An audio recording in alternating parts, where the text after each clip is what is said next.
Hi, I'm Jade Hernandez. Welcome to GatherVerse News Unscripted, your home for humanity-centered tech journalism. If you haven't heard about it by now, you will soon enough. And if you have, but still aren't sure what it is, the following conversation will explain. I'm talking about one of the newest technologies to emerge recently, ChatGPT. The AI technology developed by OpenAI, released last fall, has set off shockwaves of dissent, opposition, fear, and loathing. But there are some people, some educators who are rethinking what this type of AI technology means in the classroom, and they're supportive of the new tech and what's taking place on the educational front. Jill Tucker, a San Francisco Chronicle journalist, has been covering chatbots, and she joins us today. Jill, thank you so much for being here. Oh, thank you so much for having me. I really appreciate it. Let's dig in. With 2 decades in educational reporting, was this like a bomb going off in the school districts everywhere? Yeah, it was one of those things that sort of landed without warning. And I think the best way to describe it is it freaked people out because it really was something that they hadn't seen before. This idea that this technology could answer equations, could write essays, could do so many of the things that the teachers were asking students to do in high school, elementary school, middle school, and even college, and could do it in seconds. That it's incredible. I think when people started hearing about what it could do, there was skepticism, and then there was let's try it, and then oh my god, what does this mean?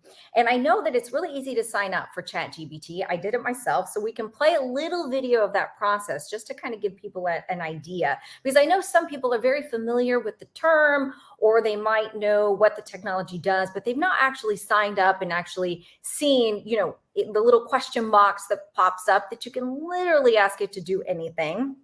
I want to give a little definition. The name ChatGPT combines chat, referring to its chatbot functionality, and GBT, which stands for Generative Pre-trained Transformer. That's the type of the large language model. And I know that you recently wrote an article and you really gauged how educators felt about this. On the educational forefront, what did you find most? Yeah, so I think at first teachers were just really concerned that students would use this for cheating because, they would ask students to write that 5-paragraph argumentative essay on Catcher in the Rye or whatever they were studying, and, realized that the students could plug that in to the GPT and instantly get that 5-paragraph essay about what the red hat meant, the symbolism, or whatever they were writing about.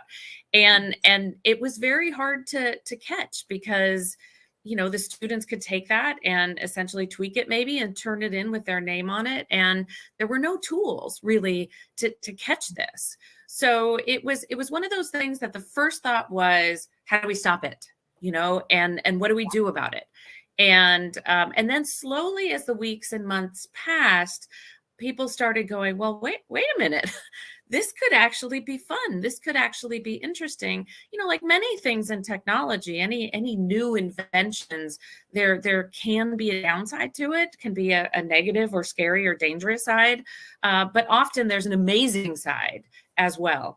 And so it's as the months progressed, teachers started looking at this and thinking, okay, how do we prevent the bad stuff? But also, how do we use this to not only make our lives easier, but make education better? Well, and you were talking about that, how to make it better. There were some deficiencies already. People, educators knew that cheating is and was happening. So, what places did you see where those, rooms for reform were actually starting to emerge? That teachers in the classroom are having to go, okay, you know what? I've got an idea. Yeah, so if you acknowledge, for example, that ChatGPT can write that essay in literally seconds, if you've played with it, or create your outline for whatever topic that you're looking for, teachers kind of went, okay. So if ChatGPT can do that, how can I use that to actually teach what I'm trying to teach? And so they started looking at ways to incorporate ChatGPT into the lesson plans, into what students were doing, so that it wasn't something to be afraid of. It was actually a tool for them to use. So one example a teacher gave me, she was working with students to write their college essays. Okay, the dreaded, awful college essay that everybody has to write. And so what she did was she had ChatGPT take the same topic, maybe it was a summer job or something like that, and write 5 different college essays about that topic, but she gave it different instructions. She said, do one in a funny tone, do one in this type of tone, do one in another way. And then she gave it to the students to look at the different versions of this college essay, same topic, same idea, and look at how it could be communicated. And so students were all of a sudden going, oh my gosh, the tone, the student's ability to communicate with humor or in other ways, how to organize it. They could actually start thinking of how all of those things, the syntax, all of those things, they could use as tools when they were writing. And so it really was, gave this wonderful, wonderful lesson of using it as a tool rather than being afraid of it. How did you feel about it? Were you skeptical at first? Oh gosh. So as the journalist, I'll tell you, I didn't even want to log on to ChatGPT because we never want to even be associated with a tinge of plagiarism or having somebody else do the work. So the idea of even having an account, of logging on, just was terrifying to me. But for this story, I actually did. And I asked it to do various things that I would actually do in the course of my research or in the course of my writing. And it was pretty stunning that you look at this and see it, forget, writer's block. It doesn't have writer's block, right? So it just keeps writing. And in fact, we can pull that video up again. I asked when I signed up, write an essay about ChatGPT, and it was instantaneous. I mean, if we can show that video one more time, it literally line by line, you see it come up. It says introduction. It ends with a conclusion. You're absolutely right. To me, it's terrifying, but in the same way, I'm sitting back in awe that something like this can actually do this. Right. But it's interesting. What I noticed though, and I saw these things, and hopefully students are seeing this too, young people and teachers, it's boring. It's taking everything that it can from the internet and every source that it has, and it creates basically an average, right? It takes all of that material and it writes it, and it's mediocre, right? It's average. It's kind of boring. And a lot of times it has wrong information because, as we all know, not everything on the internet is accurate. And so you can see a lot of different issues that come up. So I think, there's a word of warning. There should be a label warning label on this saying, beware, not everything is accurate, which teachers have started seeing too. Students that turn in this AI work, the teachers are like, yeah, this is all wrong, so it's pretty easy for them to catch. Yeah. Yeah. In the time that you've written this article for the San Francisco Chronicle, have you seen any changes? Have principals or districts or schools maybe changed policy in that time? I mean, it's toward the end of the year. So next year, I'm sure everyone will be gathering together and discussing how to actually deal with something like this. But are you seeing that or hearing anything? Yeah, at first there were some pretty large districts like LA and New York that banned access in the school districts.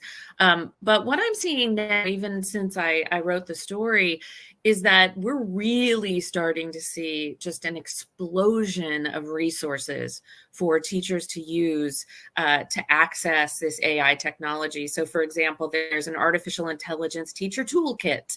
There are, instructions for how to help it have ChatGPT help write your lesson plans, to do administrative tasks. There were a lot of teachers and professors that are using it to write emails. And they, what teachers started telling me is like, I'm getting my evenings back and my weekends back because all the bureaucracy I have to do, ChatGPT is starting to do that for me. So they're really starting to see this as an administrative assistant, as a, lesson planner, as a teacher's aide, as a tutor for students. They can differentiate instruction. They can have the artificial intelligence work with each kid individually where they're at. So you're really starting to see less of that fear. Just like we saw when the internet came out. I mean, people were freaked out about the internet, that students were just going to copy everything. Well, I mean, they've been copying. Everyone was going to Google something. You were going to Google. Yeah, you're going to Google. Yeah. And, but we used to copy from encyclopedias when we were, those of us who are a little older, right? So, you knew exactly where to go. Yeah. And, and using the Cliff Notes for, when we didn't read War and Peace. So, you really are seeing, teachers really, at first they were kind of dipping their toes in it. And now I think they're just jumping in fully. So this is a tool, but tools can be used for good and for bad. And I know that you discussed Furman University and a professor who was like at the forefront and realized that students were cheating. Do you think that the cheating aspect will be just like any other, a student where a teacher realizes they've plagiarized a certain author or wherever they've accessed their resource?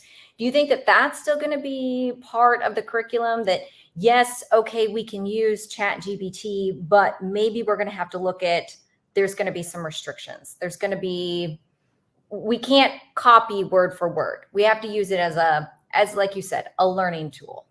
Yeah. And I think, what I've heard from teachers and professors alike is that, look, academic dishonesty is academic dishonesty. And we have to teach young people what that is and why it's a bad idea, whether you're writing crib notes on your arm, like, our parents did, right? Or you're texting answers, or you're copying from the internet, or whatever you're doing. You're teaching young people what academic dishonesty is, what plagiarism is, what it means to do your own work, why you should be doing your own work. All of those things are really important still in terms of just creating that moral and ethical standard in education. There's always going to be a way to cheat. And, the general idea is, yes, catch the ones who do. But, and there's tools for that. There are now online tools that people can use even for ChatGPT.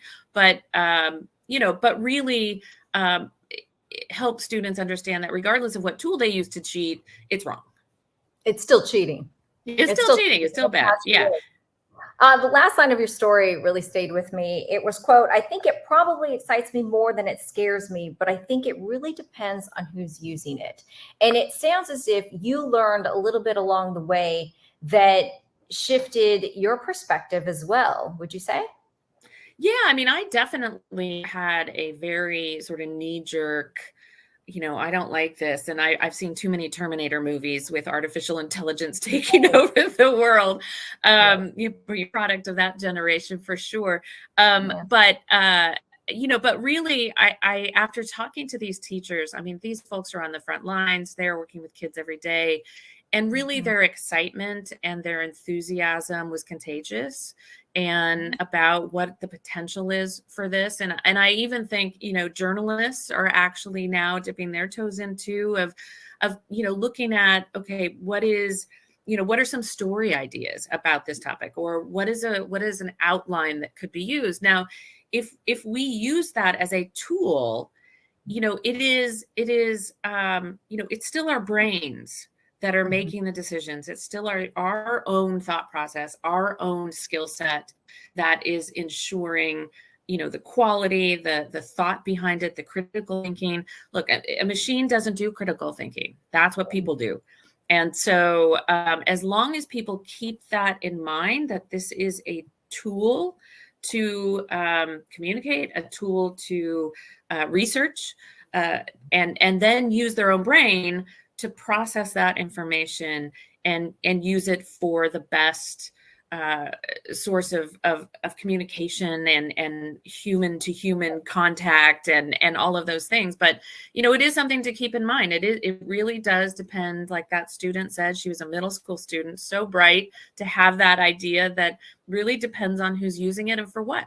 And I think that is that sums up technology. And that might be the question over the next couple of years. That's where it goes. Not necessarily, is it good or evil? It is how we use that tool and who uses that tool. And I think if a lot of students are saying, if I never have to write that, boring 5-paragraph critical essay again, and can find ways to communicate without having to rewrite an essay that a million students have done before. Like, isn't that exciting? So I think that, they can debate ChatGPT. You can ask ChatGPT to debate you and have you go through the meaning of that red hat and Catcher in the Rye.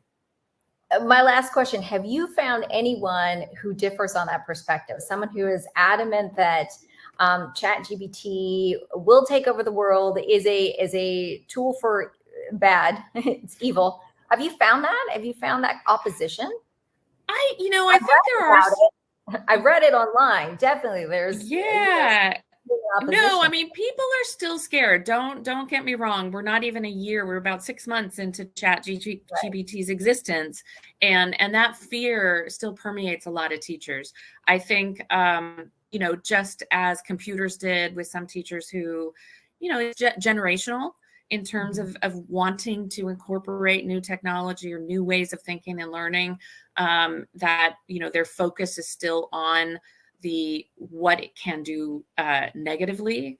But I think increasingly over the next couple of years, as you're talking about looking into the future, that this is just going to be a part of our lives. I mean, artificial intelligence already is. I mean, think Siri and Alexa, right? So we already have it everywhere in our lives. It's just been more invisible. Now it's right here.